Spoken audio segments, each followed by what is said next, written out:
이어서 북한의 목함지뢰 도발 사건 7주년을 맞아 육군 1군단의 리멤버 804 상기훈련과 결의 대회를 다녀온 조다니엘 배창학 기자와 함께 이야기 나눠보겠습니다. 조 기자, 배 기자, 안녕하십니까? 안녕하십니까? 네, 두 분 모두 궂은 날씨에 고생이 많으셨습니다. 먼저 조 기자. 네, 육군 1군단이 이른바 리멤버 804. 7년 전 8월 4일을 기억하기 위한 훈련과 결의 대회를 진행했는데 이에 대해서 짚어주시죠. 네, 육군 1군단이 목함지뢰 도발 7주년을 맞이해서 8월 3일부터 5일까지 각종 훈련과 결의 대회를 가졌습니다. 북한의 지뢰 도발로 부상당한 전투 영웅들의 명예를 선양하고 전 장병이 침과 대적의 자세로 적이 도발해 오면 반드시 응징 그리고 완전 작전하겠다는 결의를 다진 건데요. 육군 1군단의 보병과 포병, 기갑부대의 다양한 훈련이 이어졌고 당시 작전부대였던 육군 1사단 수색대대에서 결의 대회도 열렸습니다. 네, 그렇군요.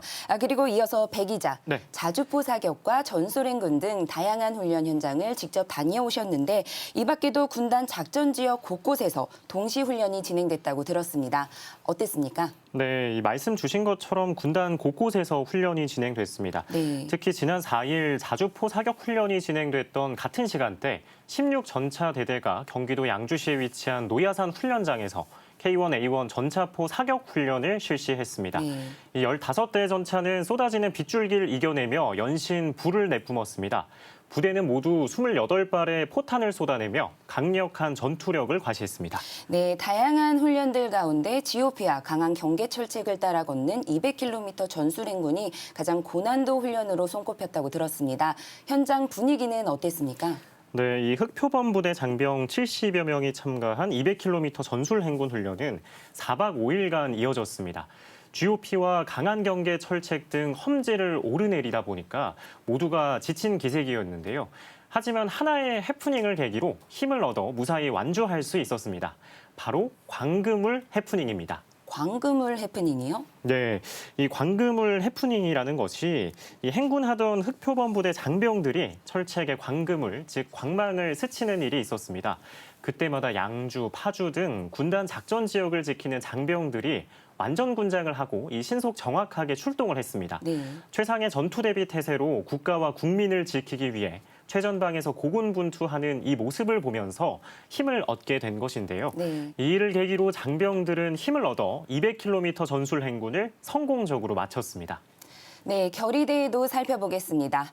조 기자, 리멤버 804 상기 결의대회에서 특별한 결의기가 있었다고요? 네, 맞습니다. 또 부대 기에 서명을 해서 결의기를 이제 부대에서 만든 건데요.